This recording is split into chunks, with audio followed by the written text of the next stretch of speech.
इस वक्त हमारे साथ मौजूद हैं वो मजलूम ख़ानदान जिनकी बेटी के साथ मालिक मकान ने मुबैना तौर पर जुल्म की इंतहा कर दी है। और इनसे हम बात करते हैं कि क्या माजरा क्या हुआ क्या था। ये बच्ची की वालदा हैं और ये वालिद हैं और ये वो लड़की है वो। और लड़की का हम चेहरा नहीं दिखाएंगे, ज़ाहिर है उसका नाम भी हम ज़ाहिर नहीं करेंगे, लेकिन इससे माँ से बात करते हैं हुआ क्या था। ਇਹ ਦੱਸੋ ਜੀ ਕੀ ਮਸਲਾ ਬਣਿਆ ਤੁਹਾਡੇ ਨਾਲ। ਵੀਰੇ 30 ਤਰੀਕ ਵਾਲੇ ਦਿਨ ਆ ਕੇ ਉਹਨੇ ਮੇਰੀ ਬੱਚੀ ਦੇ ਨਾਲ ਜ਼ਿਆਦਤੀ ਕੀਤੀ। ਜੇ ਅਸੀਂ ਪੁਲਿਸ 'ਚ ਗਏ ਆ ਤੇ ਉਹ ਕੋਈ ਸਾਡੀ ਗੱਲ ਨਹੀਂ ਸੁਣਦੇ ਪਏ। ਆਇਆ ਆ ਕੇ ਤੇ ਬੱਚੀ ਦੇ ਨਾਲ ਮੇਰੀ ਦੇ ਨਾਲ ਉੱਪਰ ਇਹ ਕਿਹਾ ਸੀ ਕਿ ਉੱਪਰ ਪਾਣੀ ਹੈ, ਵੱਟੇ ਖਿਲ ਰਹੇ ਨੇ। ਝਾਸੇ ਨਾਲ ਮੇਰੀ ਬੱਚੀ ਨੂੰ ਉੱਤੇ ਲੈ ਗਿਆ, ਜਾ ਕੇ ਮੇਰੀ ਬੱਚੀ ਦੇ ਨਾਲ ਜ਼ਿਆਦਤੀ ਕੀਤੀ ਸੋ। ਅੱਛਾ ਤੇ ਅਸੀਂ ਹੁਣ ਸਾਡੀ ਇਹ ਅਪੀਲ ਹੈ ਕਿ ਵਜ਼ੀਰ ਆਲਾ ਪੰਜਾਬ ਨਾਲ, ਆਈਜੀ ਪੰਜਾਬ ਨਾਲ, ਇਮਰਾਨ ਖਾਨ ਨਾਲ, ਕਿ ਉਹਨਾਂ ਦੀ ਮਿਹਰਬਾਨੀ ਹੈ। ਇਹਨੇ ਕਿਸ ਤਰ੍ਹਾਂ ਫਰਾਡ ਕਿਸ ਤਰ੍ਹਾਂ ਕੀਤਾ? ਇਹ ਦੱਸੋ ਕਿ ਤੁਸੀਂ ਘਰ ਦੋਵੇਂ ਨਹੀਂ ਸੌ ਤੇ ਆ ਕੇ ਕੀ ਤੁਹਾਨੂੰ ਬੱਚੀ ਨੂੰ ਕੀ ਕਿਸ ਤਰੀਕੇ ਨਾਲ ਵਰਗਲਾਇਆ ਸੋ, ਕਿਸ ਤਰ੍ਹਾਂ ਉੱਤੇ ਲੈ ਕੇ ਗਿਆ? ਬੱਚੀ ਨੂੰ ਵੀਰੇ ਇਸ ਤਰ੍ਹਾਂ ਲੈ ਕੇ ਗਿਆ, ਕਹਿੰਦਾ ਕਿ ਮੈਂ ਛੱਤ ਦੇਖਣੀ, ਆਵਾਜ਼ ਦਿੱਤੀ ਸੋ ਬੱਚੀ ਬਾਹਰ ਨਿਕਲੀ ਤੇ ਬੱਚੀ ਨੇ ਕਿਹਾ ਮੇਰੀ ਅੰਮੀ ਅੱਬੂ ਘਰ ਨਹੀਂ ਹੈਗੇ।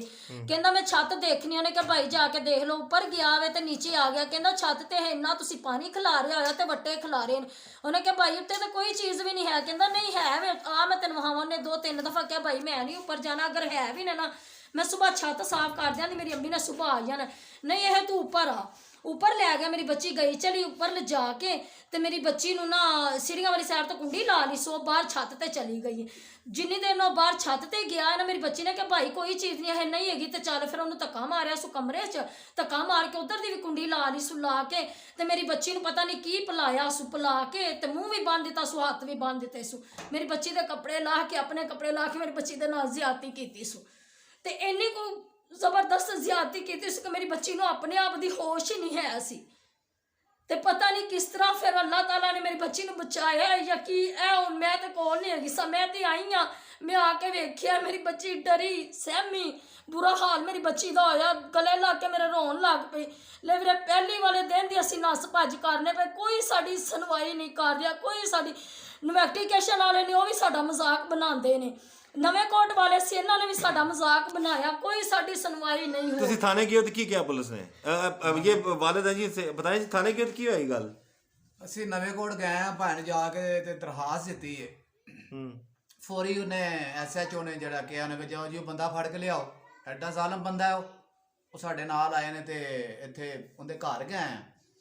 ਘਰ ਨਹੀਂ ਮਿਲਿਆ। ਇੱਥੇ ਦੁਕਾਨ ਤੇ ਵੇਖਿਆ ਵੁਖਿਆ ਕਿਤੇ ਵੀ ਨਜ਼ਰ ਆ ਜਾਵੇ, ਨਹੀਂ ਨਜ਼ਰ ਆਇਆ ਕਿਤੇ ਵੀ। ਅਸੀਂ ਵਾਪਸ ਥਾਣੇ ਚਲੇ ਗਏ। ਥਾਣੇ ਗਏ ਆ ਤੇ ਅੱਗੋਂ ਜਿਹੜਾ SHO ਸਾਹਿਬ ਕਹਿੰਦੇ ਨੇ ਜੀ ਤੂੰ ਐਵੇਂ ਉਹਦੇ ਤੇ ਪਰਚਾ ਕਰਾਉਣ ਡਿਆ, ਉਹ ਇੰਜੇ ਉਹ ਇੰਜੇ ਉਹ ਇੰਜੇ, ਤੂੰ ਆਪ ਇੰਜੇ। ਤੇ ਮੈਂ ਕਿਹਾ ਸਰ ਮੇਰਾ ਨਾਲ ਉਹਨੇ ਤਾਂ ਕਹਿੰਦਾ ਤੁਹਾਡੇ ਖਿਲਾਫ ਉਹਨੇ ਦਰਖਾਸਤ ਦਿੱਤੀ ਹੈ। ਉਹ ਮੈਂ ਕਿਹਾ ਸਰ ਮੇਰੇ ਤੇ 11:30 ਵਜੇ ਵਕੂਆ ਕਰਕੇ ਉਸੇ ਰਾਤ ਹੀ ਜਾ ਕੇ ਤੇ 1:15 ਵਜੇ ਦਰਖਾਸਤ ਦਿੰਦਾ ਪਿਆ। ਪਹਿਲੇ ਮੇਰੇ ਘਰ ਵਕੂਆ ਕਰ ਦਿੱਤਾ ਸੋ ਮੇਰੀ ਬੱਚੀ ਨਾਲ, ਉਸ ਤੋਂ ਬਾਅਦ ਤੁਹਾਨੂੰ ਦਰਖਾਸਤ ਦੇ ਗਿਆ। ਅਸੀਂ ਤੇ ਘਰ ਨਹੀਂ ਸਹਾਏਗੇ, ਅਸੀਂ ਘਰ ਨਹੀਂ ਸਹਾਏਗੇ। ਜਦੋਂ ਅਸੀਂ ਘਰ ਆਏ ਆ ਅਗਲੇ ਦਿਨ, ਪਹਿਲੀ ਵਾਲੇ ਦਿਨ ਘਰ ਆਏ ਆ ਤੇ ਸਾਨੂੰ ਸਾਡੀ ਬੱਚੀ ਨੇ ਦੱਸਿਆ ਤੁਸੀਂ ਜੀ ਇਹ ਗੱਲ ਹੈ ਬਾਤ। ਅਸੀਂ ਫਿਰ ਥਾਣੇ ਜਾਣੇ। SP ਸਾਹਿਬ ਅੱਗੇ ਪੇਸ਼ ਹੋਏ ਸਰ ਤੁਸੀਂ? ਸਰ ਅਸੀਂ SP ਸਾਹਿਬ ਅੱਗੇ ਪੇਸ਼ ਹੋਏ ਆ। ਉਹਨਾਂ ਦੀ ਸਾਡੀ ਨਾਲ ਦੋਵਾਂ ਪਾਰਟੀਆਂ ਦੀਆਂ ਗੱਲਾਂ ਸੁਣੀਆਂ। ਕੀ ਕਿਹਾ ਸੀ ਉਹਨਾਂ ਨੇ? ਉਹਨਾਂ ਨੇ ਕਿਹਾ ਜੀ ਜਾਓ ਜਾ ਕੇ ਨਾ ਤੁਸੀਂ ਨਹੀਂ ਅਗਰ ਉਹਨਾਂ ਨੇ ਕੀ ਕਿਹਾ ਸੀ ਤੁਹਾਨੂੰ ਕਿ ਕੇਸ ਦੀ ਤਫਤੀਸ਼ ਦੇ ਦੌਰਾਨ ਦੋਵਾਂ ਪਾਰਟੀਆਂ ਨੇ ਸੁਣਿਆ ਹੋਣਾ? ਉਹਨੇ ਕਿਹਾ ਕਿ ਜੀ ਤੁਹਾਡਾ ਜਿਹੜਾ ਨਾ ਅਗਰ ਇਹ ਤੁਸੀਂ ਝੂਠੇ ਹੋਏ ਤੁਹਾਨੂੰ 15 ਸਾਲ ਸਜ਼ਾ ਹੋਏਗੀ। ਅੱਛਾ। ਅਗਰ ਇਹ ਝੂਠਾ ਆਇਆ ਤੇ ਇਹਨੂੰ 15 ਸਾਲ ਸਜ਼ਾ ਹੋਏਗੀ। ਯਾਨੀ ਕਿ ਅਗਰ ਤੁਸੀਂ ਝੂਠੇ ਹੋ, ਤੁਸੀਂ ਝੂਠਾ ਪਰਚਾ ਕਰਾ ਰਹੇ ਹੋ ਤੇ ਤੁਹਾਨੂੰ ਸਜ਼ਾ ਹੋਏਗੀ। ਇਹ SP ਸਾਹਿਬ ਨੇ ਕਿਹਾ। ਹਾਂਜੀ। ਤੇ ਅਗਰ ਉਹ ਝੂਠਾ ਹੈ ਤੇ ਉਹਨੂੰ ਸਜ਼ਾ ਹੋਏਗੀ, ਮੈਰਿਟ ਤੇ ਕੰਮ ਹੋਏਗਾ। ਮੈਰਿਟ ਤੇ। ਅੱਛਾ, ਤੁਸੀਂ ਫਿਰ ਉਸ ਤੋਂ ਬਾਅਦ ਕੀ ਕਿਹਾ? ਫਿਰ SP ਸਾਹਿਬ ਨੇ ਕਿਹਾ ਜਾਓ ਤੁਸੀਂ ਜਾ ਕੇ ਮੈਡੀਕਲ ਕਰਾ ਕੇ ਲਿਆਓ। ਅਸੀਂ ਮੈਡੀਕਲ ਭਾਨ ਕਰਾਉਣ ਚਲੇ ਗਏ ਆ। ਉੱਥੇ ਅੱਧੇ ਪੌਣੇ ਘੰਟੇ ਬਾਅਦ ਇਹਨਾਂ ਨੇ ਪਤਾ ਨਹੀਂ ਕਿਹੜੇ ਬੰਦੇ ਨੇ ਫੋਨ ਕੀਤਾ, ਉਹਨੇ SHO ਨੇ ਕੀਤਾ ਜਾਂ ਕਿਹਨੇ ਕੀਤਾ, ਫੋਨ ਆ ਗਿਆ ਜੀ ਇਹਨਾਂ ਨੂੰ ਵਾਪਸ ਲੈ ਕੇ ਆਇਓ, ਇਹਨਾਂ ਦੇ ਮੁਜਰਮ ਦਾ ਪਰਚਾ ਹੋਣ ਲੱਗਾ। ਯਾਨੀ ਮੈਡੀਕਲ ਤੁਹਾਡਾ ਨਹੀਂ ਉਸ ਟਾਈਮ ਹੋਇਆ ਸੀ? ਮੈਡੀਕਲ ਸਾਡਾ ਉੱਥੇ ਇਹਨਾਂ ਨੇ ਹੋਣ ਹੀ ਨਹੀਂ ਦਿੱਤਾ। ਅੱਛਾ, ਉਹਨੇ ਨਹੀਂ ਦਿੱਤਾ। ਇਹ ਬੀਬੀ ਰਾਮ ਪੁੱਛਿਆ ਇਹ ਨਾਲ ਸਨ ਤੁਹਾਡੇ ਉਸ ਟਾਈਮ? ਹਾਂਜੀ ਮੇਰੇ ਨਾਲ। ਅੱਛਾ, ਇਹ ਦੱਸੋ ਭੈਣ ਜੀ ਕਿ ਫਿਰ ਮੈਡੀਕਲ ਨਹੀਂ ਉਹਨਾਂ ਨੇ ਹੋਣ ਦਿੱਤਾ, ਫਿਰ ਉਸ ਤੋਂ ਬਾਅਦ ਕੀ ਮਾਮਲਾ ਹੋਇਆ ਸੀ? ਉਸ ਤੋਂ ਬਾਅਦ ਵੀਰੇ ਇਹ ਮਾਮਲਾ ਹੋਇਆ, ਸਾਨੂੰ ਥਾਣੇ ਬੁਲਾ ਲਿਆ। ਥਾਣੇ ਬੁਲਾ ਕੇ ਤੇ ਉਹ ਆਪਣੇ ਘਰ ਚਲੇ ਗਏ ਨੇ। ਜਦੋਂ ਅਸੀਂ ਵਾਪਸ ਆਉਂਦਾ ਇੱਕ ਭਾਈ ਉੱਥੇ ਹੈਗਾ, ਸਾਰੇ ਬਕਾਇਆ ਚਲੇ ਗਏ ਨੇ ਜਿੰਨੇ ਮਹੱਲੇ ਚੋਂ ਗਏ ਨੇ।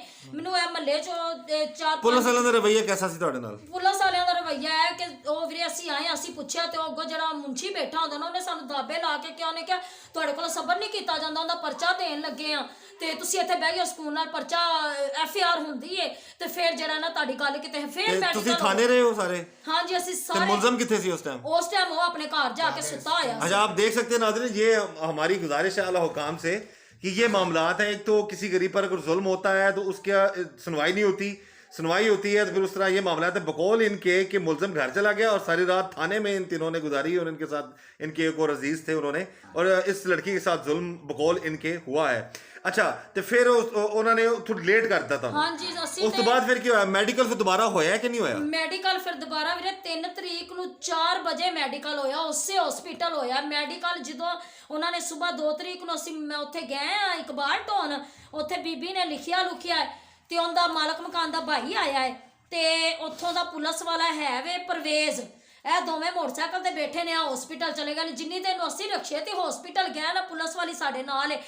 ਜਿਸ ਕਮਰੇ ਦੇ ਵਿੱਚ ਮੇਰੀ ਬੱਚੀ ਦਾ ਮੈਡੀਕਲ ਹੋਇਆ ਹੈ ਉਸ ਕਮਰੇ ਦੇ ਵਿੱਚੋਂ ਇਹ ਮਾਲਕ ਮਕਾਨ ਦਾ ਭਰਾ ਕਾਸ਼ਮ ਮੁਜਰਮ ਜਿਹੜਾ ਉਹਦਾ ਭਰਾ ਤੇ ਪੁਲਿਸ ਵਾਲਾ ਪਰਵੇਜ਼ ਦੋਵੇਂ ਨਿਕਲੇ ਆਉਂਦੇ ਨੇ। ਉਹ ਮੈਂ ਬੀਬੀ ਨੂੰ ਕਿਹਾ, ਮੈਂ ਕਿਹਾ ਬਾਜੀ ਮੈਡੀਕਲ ਮੇਰੀ ਬੱਚੀ ਦਾ ਹੋਣਾ, ਇਹਦਾ ਕੀ ਇੱਥੇ ਇਹਨਾਂ ਦਾ ਕੰਮ ਹੈ? ਉਹਨੇ ਕਿਹਾ ਕੋਈ ਆਪਣਾ ਕੰਮ ਆਇਆ ਹੁੰਦੇ।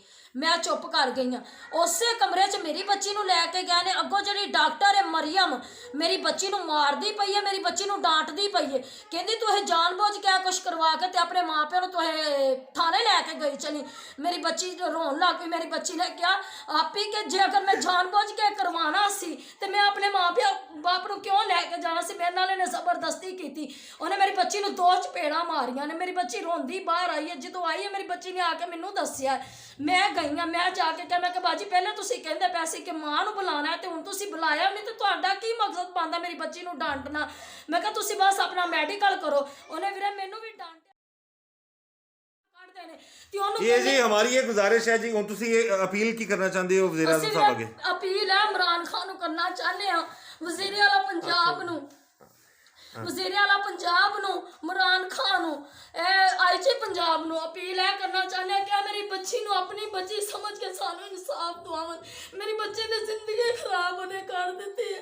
ਮੇਰੇ 13 ਸਾਲਾ ਬੱਚੇ ਦੀ ਉਹਨੇ ਜ਼ਿੰਦਗੀ खराब कर देते। बस ये जी हम भी अपील करेंगे जी, हमारी गुजारिश है आला हुकाम से कि इस केस की तफ्तीश जो है वो मेरिट पर हो।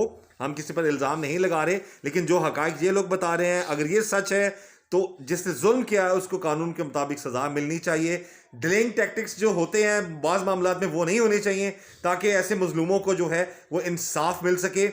और हम यही गुजारिश करेंगे, अगेन मैं ये कहूँगा कि हम यही चाहते हैं कि मेरिट पर तफ्तीश हो और अगर ये सच बोल रहे हैं तो इनको इंसाफ मिले, और अगर ये सच नहीं बोल रहे तो इनके खिलाफ भी कानून की कार्रवाई होनी चाहिए। ये खुद ही बच्ची के वालिद ने भी यहाँ तक कह दिया है। तो हम यही चाहते हैं कि इंसाफ के तकाजे पूरे हों ताकि कोई किसी के साथ जुल्म ना कर सके।